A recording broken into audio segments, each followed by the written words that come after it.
To a similar spin, you also have the opportunity to set up an answers community internally as well. Now Chatter has created a little bit different spin, right? Because Chatter allows you to be very collaborative, to be collaborative across many different countries, and to be real time. One of the reasons that I still love the answers community internally is that it has a permanent record that's visible to everybody, right? Sometimes Chatter, you can get information lost in private groups or things like that you don't always have it available for everyone. So the answers community is a little bit more wide open, and I like that option as well, because again, it's users helping users, right? So it's getting them to support each other.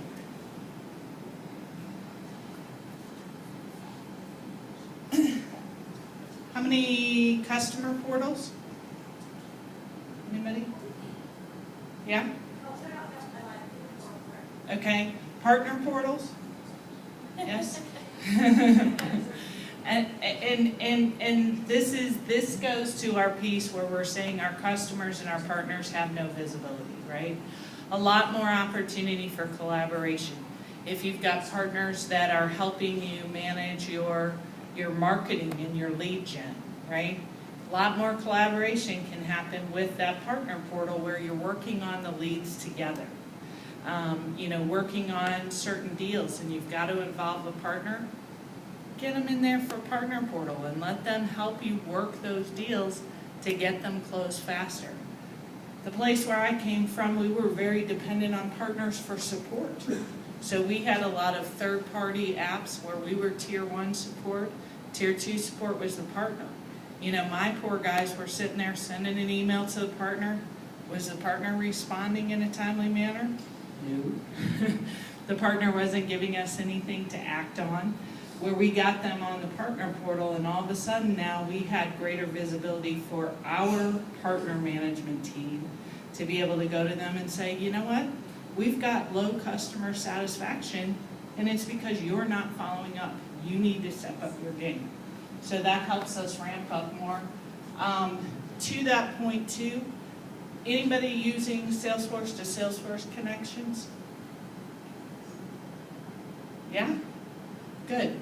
Okay. Are you doing it in lieu of partner management, or is it more like with a JV or sister company?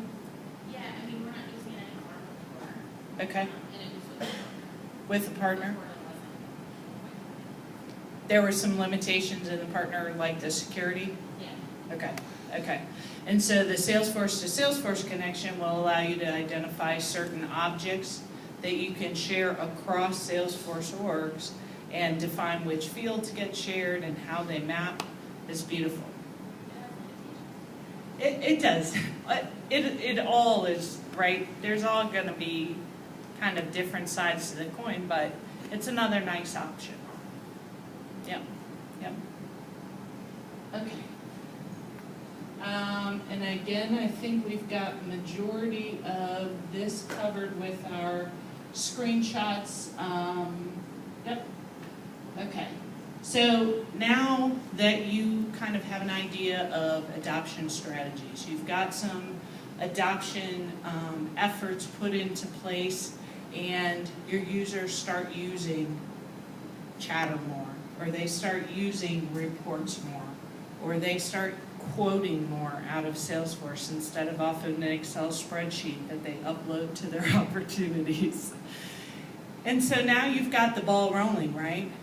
You want to be able to monitor your adoption efforts and make sure that they're staying high, that users are logging in regularly, that users are using the tools and features that you've put in place, and also to assess what your next initiatives are going to be, right?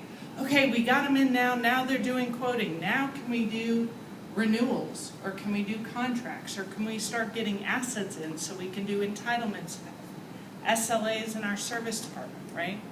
So a lot of these tools here, again, we tried to pick out some of the free tools. There are other tools that are paid tools, and I think you guys saw last session some of the things that Bunchball is doing, some of the things that IGA Group are doing that are suites that use gamification and some of those other things. These free apps here, things like Salesforce's adoption dashboards, just to be able to see who's logging in, right? You're paying for 150 user licenses, and you've got 25 people who log in every day. That's a problem.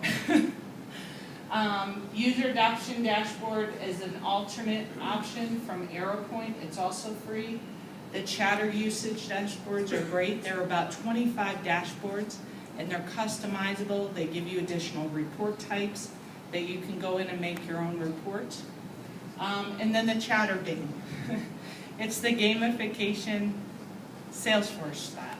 So they go in and they have this game to help identify who's, the predominant influencers, who are the predominant leaders within the chatter community. Okay.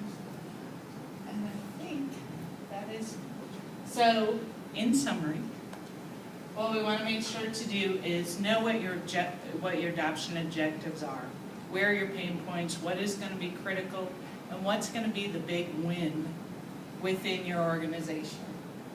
Plan out your strategies, make sure that you're collaborating with your fellow system admins that are in other locations and other departments. And once you get adoption up, implement those tools to help monitor and help you plan for the future. Yes, sir?